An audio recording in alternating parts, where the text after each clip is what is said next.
सभी दर्शकों को मेरा सादर प्रणाम। मैं ज्योतिष आचार्य श्वेता मेरठ यूपी से आप सभी का स्वागत करती हूँ। सर्वप्रथम फ्रेंड्स, मैं आप सबको लाल किताब के बारे में थोड़ी सी जानकारी देना चाहूंगी कि लाल किताब के उपाय हमारी किस तरह से हमारी परेशानियों को दूर करने में मदद करते हैं। फ्रेंड्स, जिस प्रकार बहुत तेज बारिश हो रही होती है और हम बिना छाते के यदि बाहर निकल जाते हैं तो हम अपनी मंजिल तक भी नहीं पहुंच पाते हैं और हमें गीले होने के कारण बीच में ही रुकना पड़ जाता है। ठीक उसी प्रकार से जातक और उसकी किस्मत के बीच परेशानियों और मुसीबतों की बारिश हो रही है। यदि हम लाल किताब के उपाय रूपी छाते को साथ में लेकर चलते हैं तो हम अपनी परेशानियों को काफी हद तक दूर करने में सफल हो जाते हैं। बहुत अधिक नहीं तो कम से कम 50-60% हम अपनी परेशानियों पर विजय पा लेते हैं। आपने सुना होगा कि जब भी हम पर कोई परेशानी आती है हम तुरंत शनिदेव का दान शुरू कर देते हैं, लोहे का दान करते हैं, छाया पात्र दान करते हैं। इससे होता क्या है कि परेशानियां हमारी दूर नहीं होती हैं, हमें परेशानी कोई और ग्रह दे रहा होता है और हम शनिदेव का दान करना शुरू कर देते हैं, जो कि शनिदेव हमारे सौभाग्य को बढ़ा रहे होते हैं, हमें मकान और गाड़ियों का सुख दे रहे होते हैं। फ्रेंड्स, आज का हमारा मुख्य विषय यही है कि वर्जित दान ग्रहों के अनुसार। हमें दान भी अपनी कुंडली को दिखाकर उसमें जो ग्रह बैठे हुए हैं उनकी दशा के हिसाब से करना चाहिए। किसी अच्छे ज्योतिषी को अपनी कुंडली दिखाएं और हमें यह पूछना चाहिए कि हमारी कुंडली में कौन से ग्रह उच्च के बैठे हुए हैं और कौन से ग्रह अशुभ प्रभाव दे रहे हैं।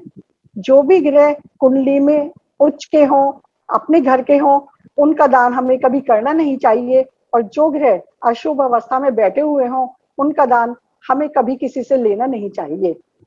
मान लो किसी जातक की कुंडली में चंद्र खाना नंबर 2 या खाना नंबर 4 में बैठे हुए हैं तो जातक को कभी भी दूध, चावल, पानी, चांदी, मोती का दान नहीं करना चाहिए। इसी प्रकार से मंगल यदि कुंडली में अच्छे बैठे हुए हैं, उच्च के हैं, तो हमें कभी भी लाल मसूर की दाल और मिठाई का दान नहीं करना चाहिए। बुधदेव कुंडली में यदि अच्छे बैठे हुए हैं तो हमें हरी मूंग, पालक, फूल, मशरूम इत्यादि का दान नहीं करना चाहिए। बृहस्पति देव कुंडली में यदि अच्छे बैठे हुए हैं तो हमें धार्मिक पुष्पें, चने की दाल, सोना, केसर इत्यादि का दान नहीं करना चाहिए।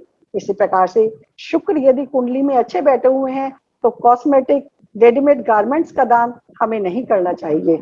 शनिदेव कुंडली में यदि अच्छे बैठे हुए हैं तो हमें लोहा, सरसों का तेल, काला कपड़ा, चमड़ा, पत्थर का कोयला इत्यादि का दान नहीं करना चाहिए। फ्रेंड्स, आपने देखा होगा कि कोई भी परेशानी आई तो हम ये दान शुरू कर देते हैं, किंतु हमें कभी भी ऐसे दान नहीं करने चाहिए जो हमारी किस्मत को बढ़ा रहे हैं और हमें सौभाग्य प्रदान कर रहे हैं।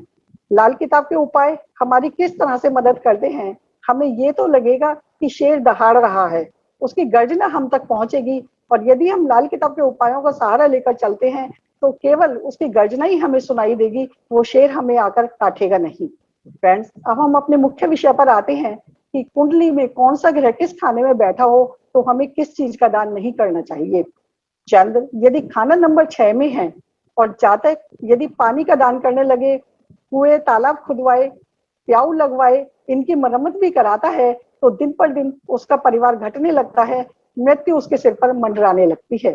इसी प्रकार से शनि यदि कुंडली में खाना नंबर 8 में है, जातक यदि धर्मशाला बनवाता है, यात्रियों के निवास गृह बनवाता है या इनके लिए रोड़ी, सीमेंट, बजरपुर आदि का दान करता है तो वो एक दिन बेघर हो जाता है और निर्धन हो जाता है। शनिदेव कुंडली में खाना नंबर 1 में विराजमान है और बृहस्पति खाना नंबर 5 में है। यदि जातक किसी भिखारी को तांबे का पैसा या तांबे का बर्तन दान करता है तो एक दिन ऐसा आता है कि उसकी संतति नष्ट होने लगती है। इसी प्रकार से चंद्र खाना नंबर 4 में है, बृहस्पति खाना नंबर 10 में है, जातक यदि बहुत ज्यादा दान पुण्य करने लगे, मंदिर बनवाए या मंदिरों में दान करने लगे तो उसके पास एक दिन संपत्ति नहीं रहती है। झूठे आरोपों में वो फांसी तक की सजा पा जाता है। शुक्र यदि खाना नंबर 9 में है, जातक किसी अनाथ बच्चे को गोद ले लेता है और उसे उसका पालन पोषण करने लगता है तो उसे अपने बच्चों का सुख प्राप्त नहीं होता, एक दिन उसकी मिट्टी खराब होती है। चंद्र खाना नंबर 12 में है और जातक यदि दिन प्रतिदिन साधुओं की सेवा करने लगे, मुफ्त रोटी खिलाने लगे, निशुल्क पाठशाला खोले या निशुल्क बच्चों को पढ़ाई का प्रबंध करता है, तो अंत समय में उसका समय बहुत खराब आता है और उसे कोई पानी देने वाला तक नहीं रहता। इसी प्रकार से बृहस्पति यदि खाना नंबर 7 में है, जातक अपने पहने हुए कपड़ों का दान करता है या आभूषण दान करता है, तो ऐसे जातक के पास एक दिन ऐसा आता है कि अपने लिए वस्त्र खरीदने को उसके पास पैसे नहीं दे रहते, और यदि वो घर में ही मंदिर बनाकर पूजा करनी शुरू कर देता है तो उसे अपने पुत्र का सुख प्राप्त नहीं करता।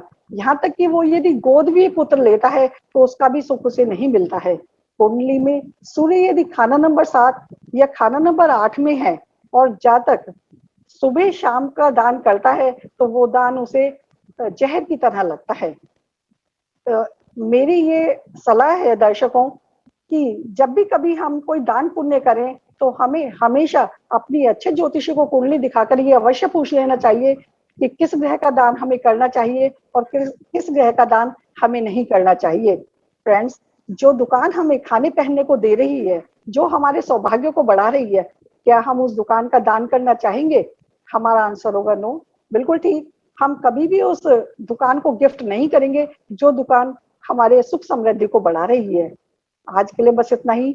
धन्यवाद फ्रेंड्स। कोई भी जातक यदि मुझसे संपर्क करना चाहता है तो मेरा फोन नंबर है 9259372248। I am repeating again 9259372248। धन्यवाद। Thanks for listening to me so carefully.